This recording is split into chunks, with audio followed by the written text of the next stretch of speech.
What's up, gamers? Today we're reading Anarchy Without Roadmaps or Adjectives by Aragorn. Most tendencies within anarchist circles have a narrow conception of what exactly makes an anarchist, what an anarchist project is, and what the transformation to an anarchist world will look like.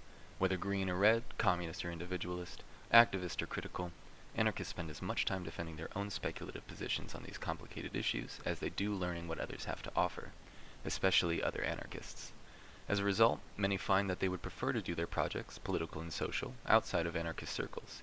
Either they do not think their particular project is interesting to anarchists but believe it's important nonetheless, as in most progressive activism, or they do not particularly enjoy the company of anarchists and the kind of tension that working with anarchists entails. Both reasons are almost entirely accountable to the deep mistrust anarchists have of other anarchist programs. Once upon a time, there was an anarchist call for, quote, anarchism without adjectives, referring to a doctrine that tolerated the coexistence of different schools of anarchist thought. Instead of qualifying anarchism as collectivist, communist, or individualist, anarchism without adjectives refused to preconceive economic solutions to a post-revolutionary time. Instead, anarchism without adjectives argued that the abolition of authority, not squabbling over the future, is of primary importance.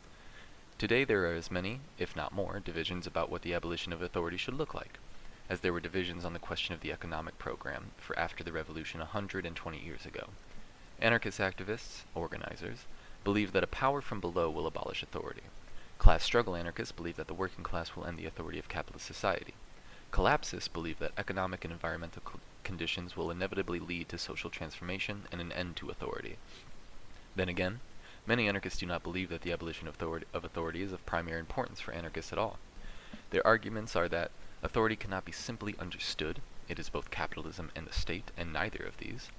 That anarchists do not have the political, social, people, or material power to bring about this abolition, and that authority has transformed itself into something far more diffuse than the kings and monopolists of the 19th century. If authority can best be understood as a spectacle, today, then it is both diffuse and concentrated.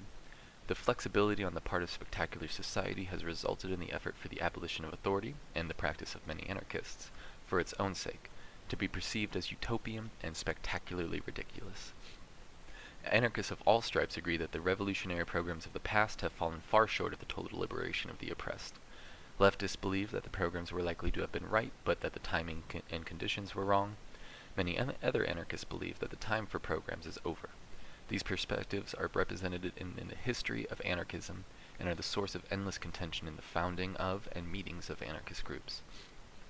History should be used to provide the context of these differing perspectives, but is, instead, seen as providing evidence for one or another.